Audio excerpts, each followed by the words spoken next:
Welcome to Voyage Daily Tech, the most important news personalized for you every day, supported by Voyage.com. After listening to today's news, you'll know, first, US AI boom fuels a 31% global surge in gas power, creating a high-stakes conflict between tech dominance and climate goals. We'll explore how this pivot to fossil fuels for AI compute power creates a strategic divide with Europe's clean energy approach. Second, McKinsey's 25,000 AI agents save 1.5 million work hours as agentic AI threatens to become a general labour substitute. We'll analyse why this workforce shift is a turning point and how it could affect corporate structures and the future of jobs.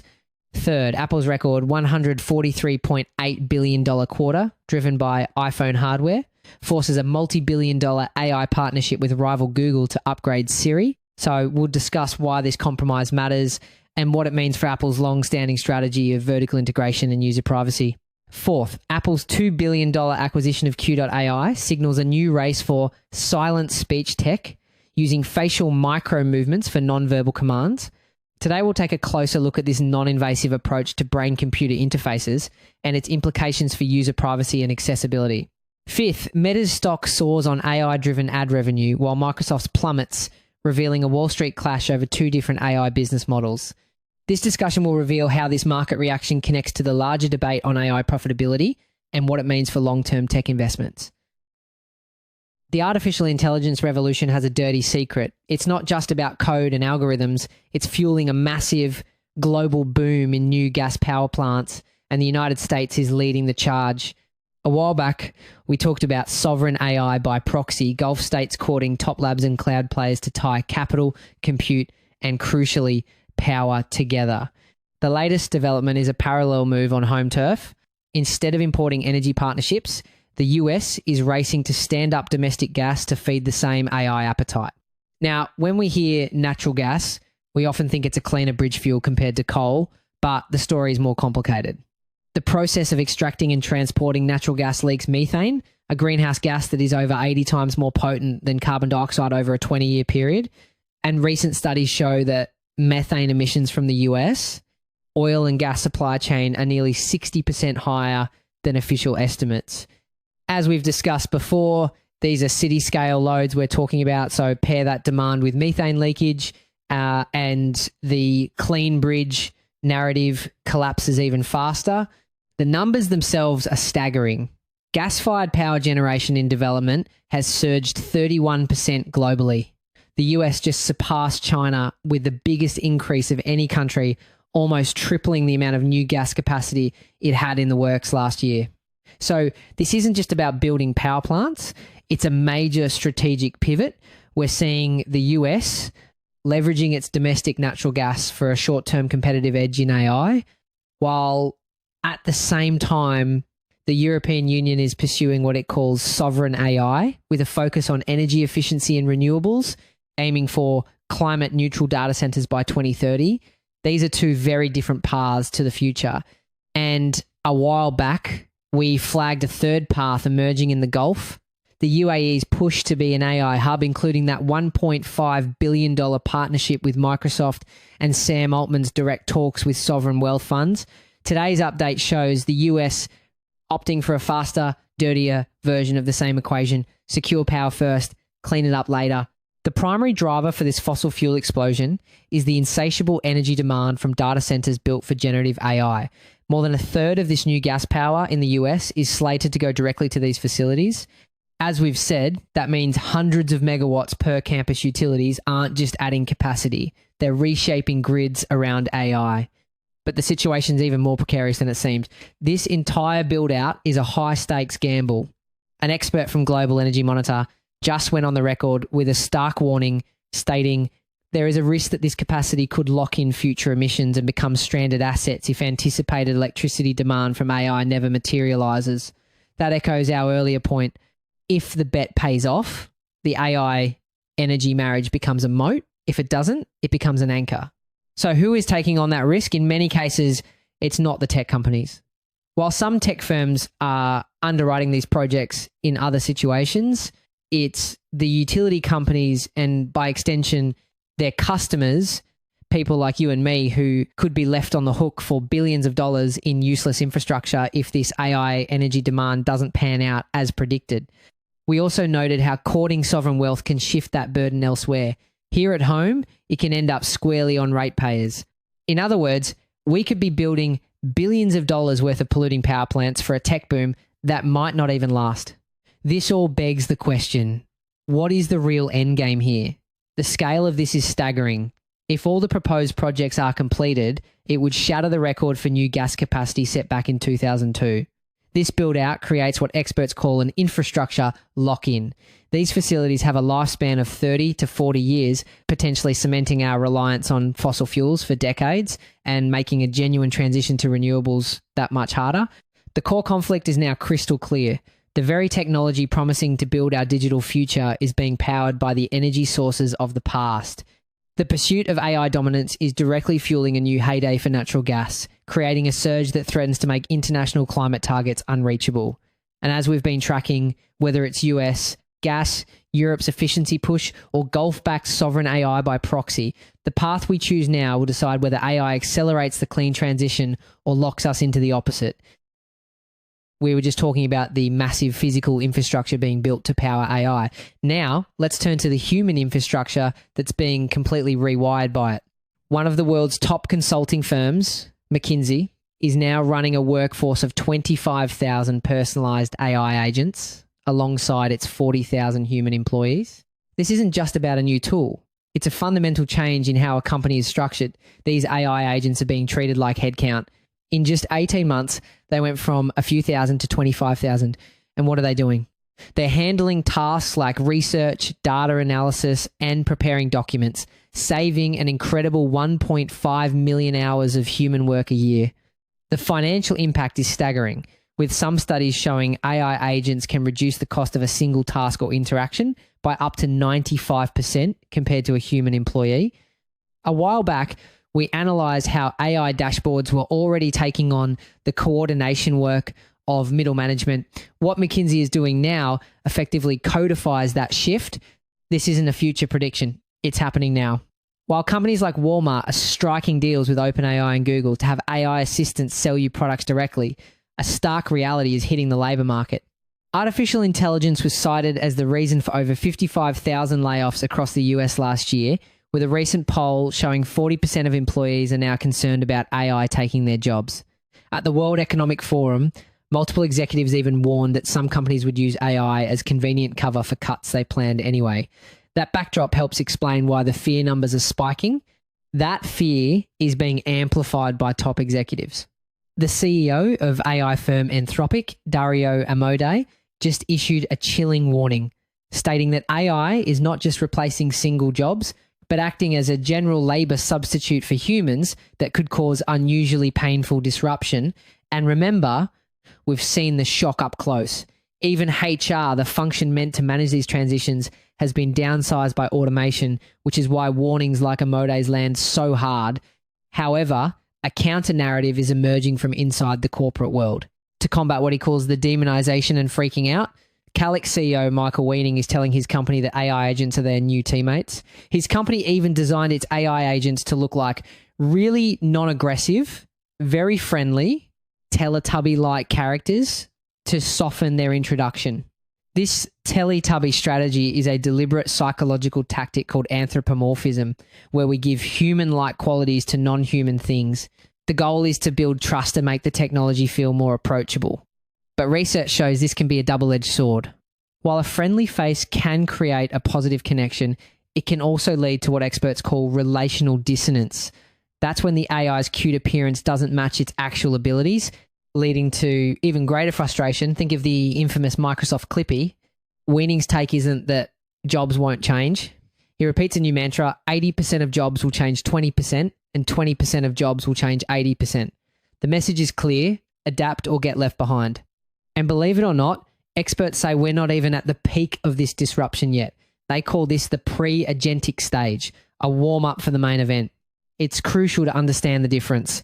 The AI tools most of us use today are reactive. They follow specific instructions, but true agentic AI is proactive. It can understand a high-level goal, create its own multi-step plan, and execute it without constant human input. It can learn and adapt. We're moving from AI that follows a recipe to AI that can write the cookbook. True agentic AI is expected to hit major industries like software development by 2026, with one CEO stating it's going to accelerate at an insanely fast pace. Speaking of corporate strategy in the age of AI, even the world's biggest companies are being forced to make some uncomfortable choices. Let's start with a single statistic that might just change your entire perspective on Apple. $143.8 billion. That's their revenue in a single quarter, a new all-time record. The engine driving this machine, the iPhone. The company just had its best ever quarter for the device, pulling in over $85 billion alone. CEO Tim Cook called the demand simply staggering. This is where the situation takes a more complex turn. This record-shattering success happened despite major headwinds, including a constrained supply for the advanced chips needed to build the iPhone 17. The reason for this constraint is a massive global squeeze on the most advanced microchips. The main manufacturer, TSMC, has admitted that customer demand for its cutting-edge nodes is about 3 times higher than its production capacity. This creates what some are calling a silicon oligarchy, where only the wealthiest companies, like Apple, can secure access to the best tech. Interestingly enough, this reveals a major disconnect between the tech industry's obsession with AI and what actually drives mass market sales. The research shows that consumers prioritize tangible hardware improvements like a better screen or a new design far more than they do promised software updates.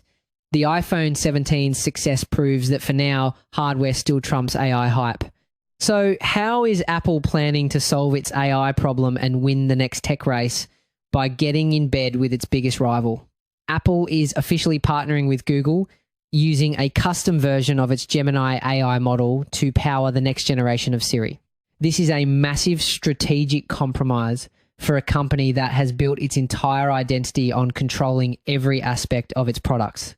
Apple is essentially admitting it has fallen behind and needs Google's help.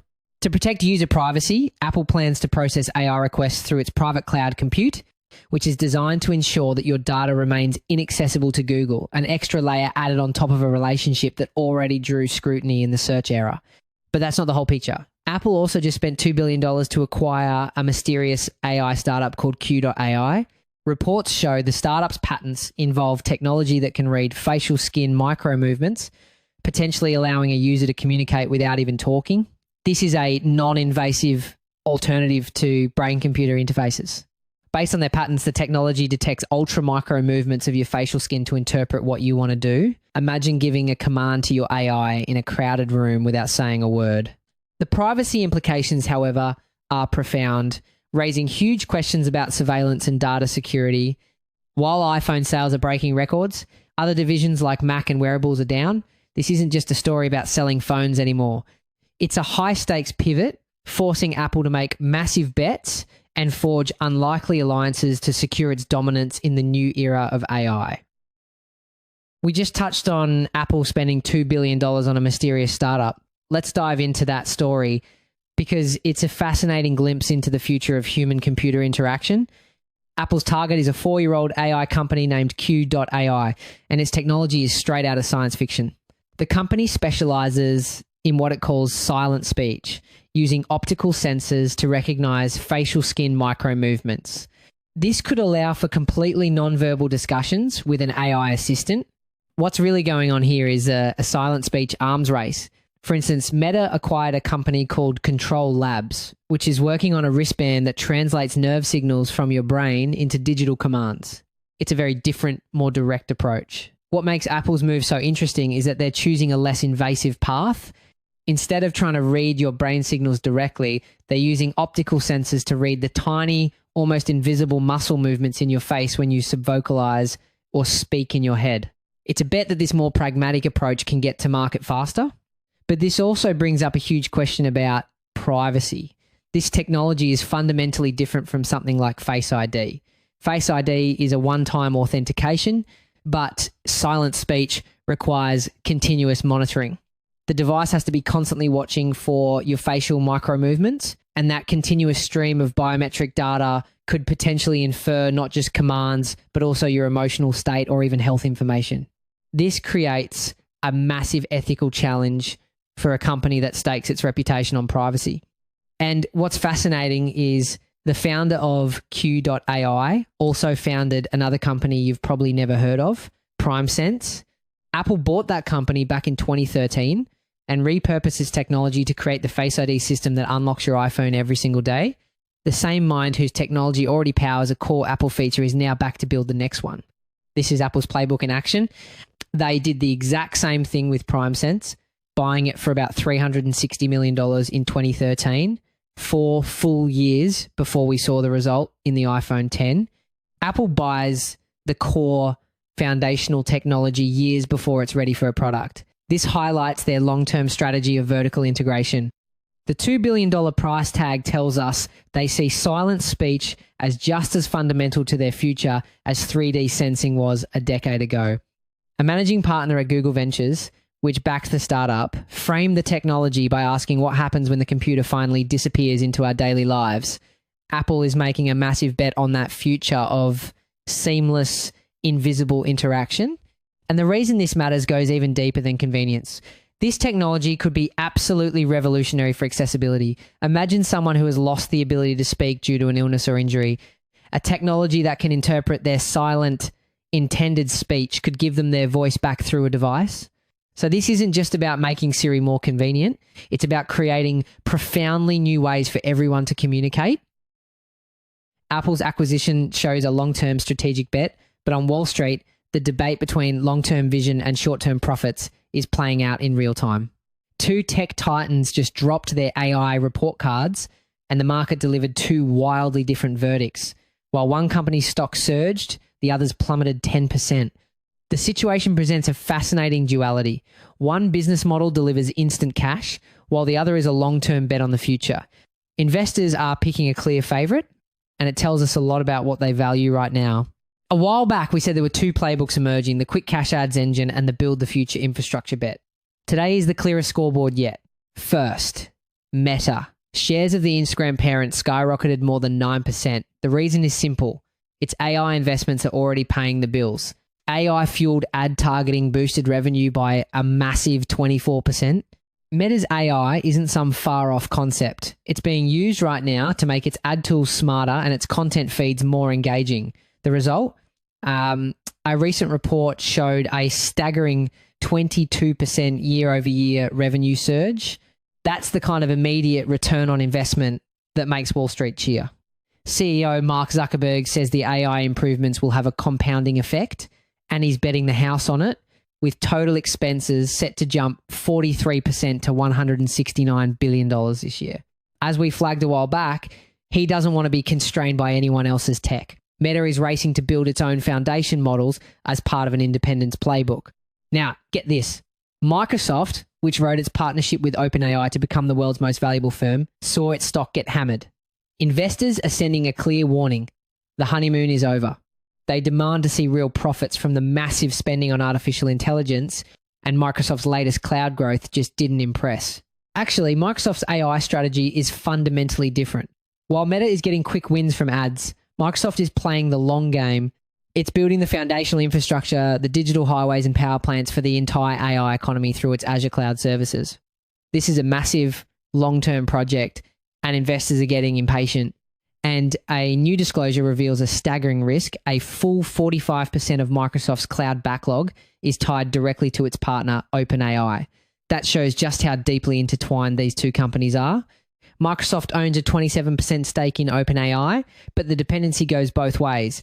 OpenAI is also committed to spending hundreds of billions of dollars on Microsoft's Azure cloud. It's a partnership that's both incredibly powerful and incredibly risky, an enormous bet on a single unprofitable startup. This all comes as that same startup is reportedly under intense pressure, issuing an internal code red after Google's Gemini launched. However, if you zoom out, you'll see Microsoft isn't just sitting back. The company's actively trying to reduce this risk by diversifying its partnerships, striking deals with other major AI players like Anthropic. They know you can't put all your eggs in one basket, especially in a field that's changing this fast. The message from the market is now crystal clear. This reflects a growing divide between tech companies' AI ambitions and Wall Street's patience for open-ended investment cycles The split reaction today is the market stress testing who's got cash flows now versus promises later. That's it for today on Voyage Daily Tech. Follow, share, and stay tuned for daily updates coming your way tomorrow.